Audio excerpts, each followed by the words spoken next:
Education portal 3.0 में ई service book update करने के जो ऑप्शन हैं वो दिए गए हैं, जिसमें 5 पॉइंट्स में कर्मचारी अपनी ई सेवा पुस्तिका अपडेट करेंगे। इसमें कर्मचारी अपने यूजर नेम और पासवर्ड से लॉगिन करने के पश्चात इन बिंदुओं को अपडेट कर पाएंगे।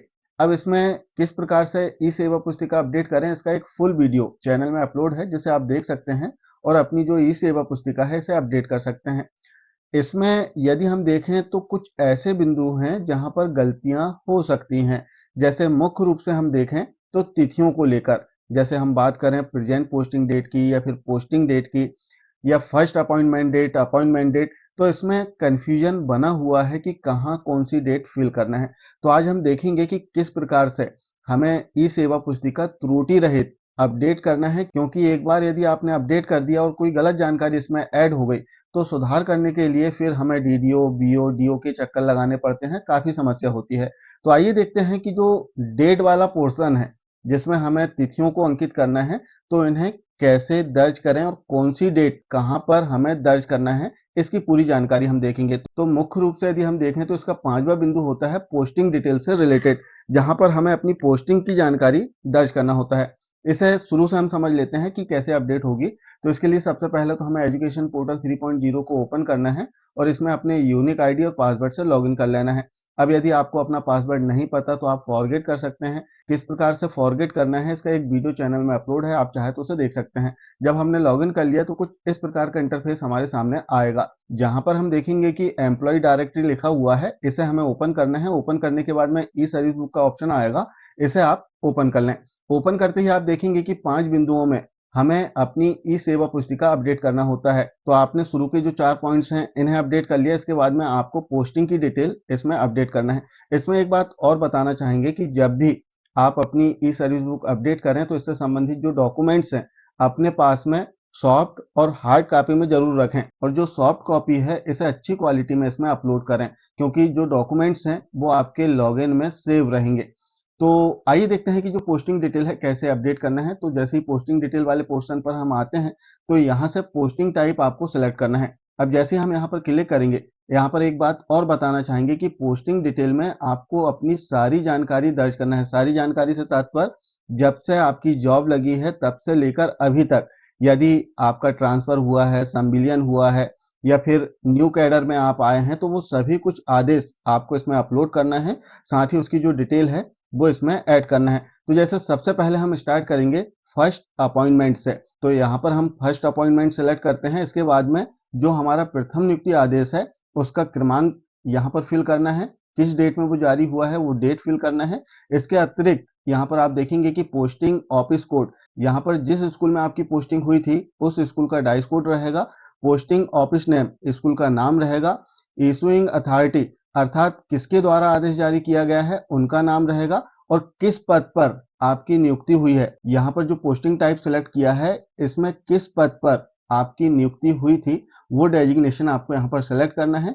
और इसके बाद विषय, यदि आपकी पोस्टिंग वर्ग 2 या फिर वर्ग 1 में हुई है तो निश्चित रूप से किसी विषय समूह से आपकी नियुक्ति हुई है, तो यहाँ पर आपको विषय सेलेक्ट करना होगा कि किस विषय से आपकी नियुक्ति हुई है, और इससे संबंधित जो आदेश है वो आपको यहाँ पर अपलोड करना है। आदेश के लिए यहाँ पर साइज बढ़ा दिया गया है 500 केबी तक आप इसमें अपलोड कर सकते हैं। साथ ही जो फॉर्मेट है जेपीजी, जेपीईजी, पीएनजी या फिर पीडीएफ फॉर्मेट में आप जो डॉक्यूमेंट्स है इसे अपलोड कर सकते हैं। तो हम एक एंट्री इसमें करते हैं। तो हमने सारी डिटेल इसमें फिल कर लिया है। अब सिंपली हम ऐड पर क्लिक करेंगे। जैसे हम ऐड पर क्लिक करते हैं आप नीचे देख सकते हैं हमारे द्वारा जो एंट्री की गई है वो आ चुकी है।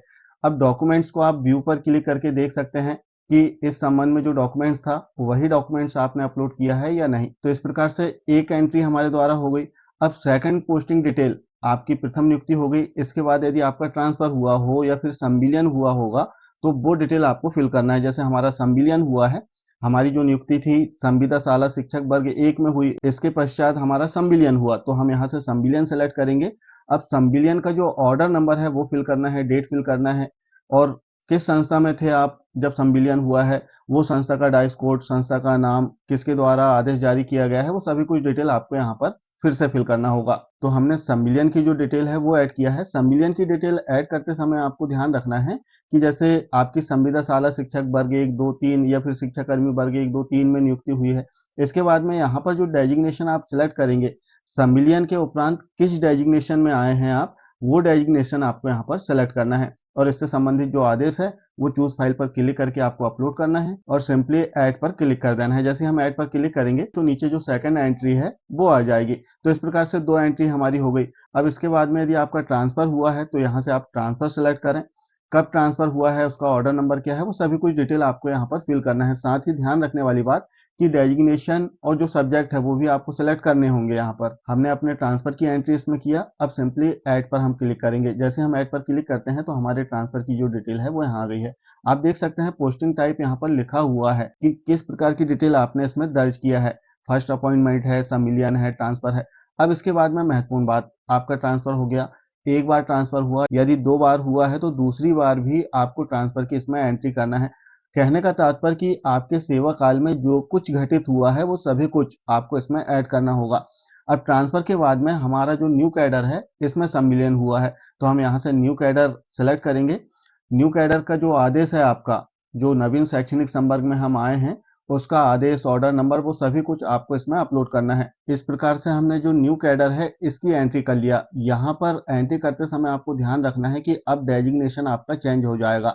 जैसे पूर्व की यदि हम बात करें तो हम अध्यापक संवर्ग में थे, इसके पश्चात हम नवीन शैक्षणिक संवर्ग में आए हैं तो नवीन शैक्षणिक संवर्ग के जो डेजिग्नेशन है, प्राथमिक शिक्षक, माध्यमिक शिक्षक या उच्च माध्यमिक शिक्षक, वो आपको यहाँ पर सेलेक्ट करना है और सभी जानकारी आपको सही से इसमें फिल करना है। अब यहाँ पर हो सकता है कि आपके पास में न्यू कैडर का जो ऑर्डर है वो ना हो, तब आप इसे सर्च कर सकते हैं। सर्च करने के लिए आपके पास में जो ऑर्डर नंबर है वो होना चाहिए, या ऑर्डर नंबर नहीं है तो डेट से भी आप सर्च कर सकते हैं। आपको इतना पता होना चाहिए कि आपका आदेश लगभग किस डेट में हुआ था, तो आप एजुकेशन पोर्टल 2.0 में अपना जो ऑर्डर है न्यू कैडर का वो सर्च कर पाएंगे।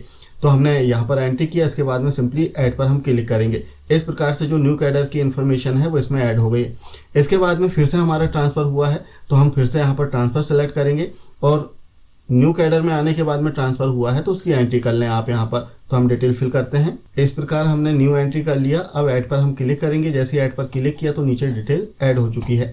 अब इसके बाद में आपकी जो भी एंट्री है आपको यहाँ पर एक एक सेलेक्ट करके एंट्री कर लेना है और ऐड कर लेना है।